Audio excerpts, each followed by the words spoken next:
The global debt crisis is a fraud.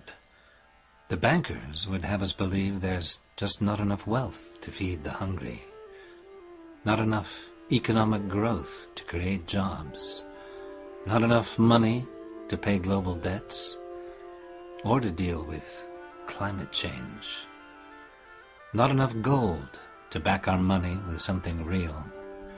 It seems there's only enough money to keep paying interest on massive debt to the bankers themselves. The truth is, there's more than enough for everyone, and the bankers have known it for a long time. They decided, long ago, to keep that to themselves. But now, their cover has been blown. Now the truth is coming out. And the hidden wealth of our planet, an astounding abundance in the hundreds of trillions of dollars, is about to become available. But not to the banks, and not to multinational corporations, but to the people, to those who are making a difference, to deliver free energy, to help farmers, to fund health clinics, to empower women in the developing world, and to remind us all what it means to feel free, to enjoy a day of peace and sunlight. It all sounds far too good to be true, but it's real. A new day is about to dawn. An alliance of over 160 nations has banded together to create a new and fair financial system and to restore the stolen wealth of the nations to its proper guardians. For nearly 200 years, the central bankers worked to control the currencies of the world by seizing the global gold reserves by means of war, conquest, or theft, by taking from the people the power to coin money and placing it in the hands of central banks controlled by a small group of tightly knit banking families. The hidden trigger behind many wars, their quest for control of the world's gold, finally succeeded after World War II, when this accumulated wealth of many nations, now known as the global collateral accounts, came under the control of the victorious Allies. It was agreed that the accounts would be used to restore and heal the world. President Sukarno of Indonesia, where much of this gold was hidden, became trustee on behalf of the nations of the world to guard this fund so that it would benefit mankind. But the bankers had other ideas.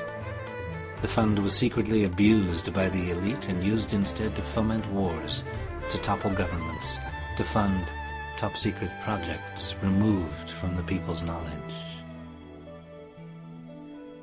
In 1963, John F. Kennedy quietly worked to put the Federal Reserve out of business and return the control of currency to the American people. In Geneva, Switzerland, he signed the Green-Hilton Memorial Agreement with Sukarno to borrow funds from the global accounts to back new treasury dollars and remove the power of the banking families to control America's destiny. On November 11th, 1963, he signed Presidential Directive 11110 to authorize U.S. Treasury silver certificates, a direct move against the central banker's power. 11 days later, he was assassinated in Dallas, Texas. In the years since then, the banking families seemed on the brink of taking final and complete control of human destiny, and promoted with shocking frankness a vision of a planet depopulated to a more manageable number of about 500 million. But the human spirit has proven more resilient than they knew. A generation of brave new voices began to seek the truth behind the facade, and the emergence of the Internet allowed a flood of previously hidden information to reach the people. In late 2011, David Wilcock revealed to the world a groundbreaking lawsuit filed against the banking interests, and the world first heard the name Neil F. Keenan an international businessman who had been appointed trustee of 134 billion in bonds by a group of powerful Asian families. When these funds were stolen by certain factions of the banking cabal, Keenan saw it as his responsibility to recover them on behalf of the rightful owners, and he followed one piece of evidence after another until the trail led to the Sukarno Trust, to Indonesia, and to the truth about the stolen wealth of mankind. At Monaco, in the fall of 2011, an accord was reached by a group of non-aligned countries, now more than 160 nations, to unite against the Western oligarchy to create a new financial system using asset-backed currency and anchored by the newly freed global collateral accounts. Upon the signing of the agreements, the assets will then be released to the Keenan Group to help guide this inheritance of mankind and free it from oligarchic control which hijacked it not once, but twice over the last 60 years. The agreement will finally free Indonesia to thrive, as President Sukarno, elected by the world as M1 monetary controller, had anticipated through the establishment of humanitarian projects using the global collateral accounts. Mr. Keenan has been chosen through ceremony by the indigenous elders of Indonesia, who have been guardians of the global accounts for more than 60 years, people of immense integrity, to control and manage these accounts for their originally intended purpose, the benefit of humanity. And now, taking a few minutes from his busy schedule in the heat of Jakarta, Indonesia, a message from Neil Keenan. Hello, my name is Neil Keenan, and I'd like to update you for the first time in relation to the refiling of my case and also the global accounts that we're working on here in Jakarta.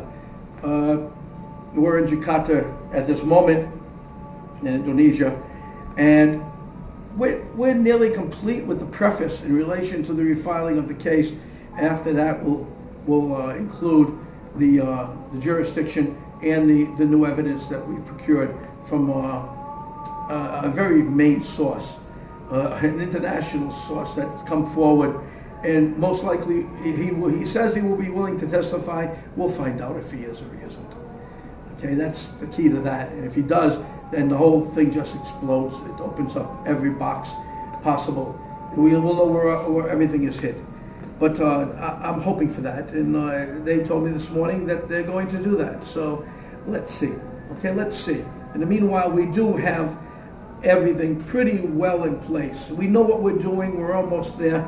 2 months here. I haven't been sleeping. I'm really tired. We can go further than that. We can go into the global accounts. I've met with various elders here, and I've been very surprised by the response that I've gotten. They claim that they've been waiting for me for 30 years, and that they knew who I was 30 years ago, and I didn't know who I was 30 years ago, but they claim they knew who I was 30 years ago and knew I was coming here. I would be here, and I would be the person to help them. And apparently I am here, and I am going to help them, and we are going to do things with the global collateral accounts. We're trying to work out the parameters of an agreement right now, or a mandate, one that will be beneficial to both sides.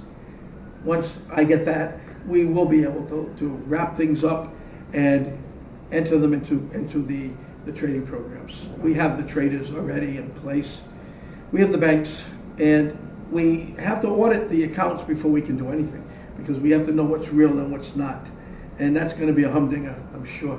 So, that might take some time, but when we get enough out, when they audit enough, we can probably put it in package form and start helping the nations of the world. In the meanwhile, we should be able to help Greece. We should be able to help Spain and Portugal and Ireland.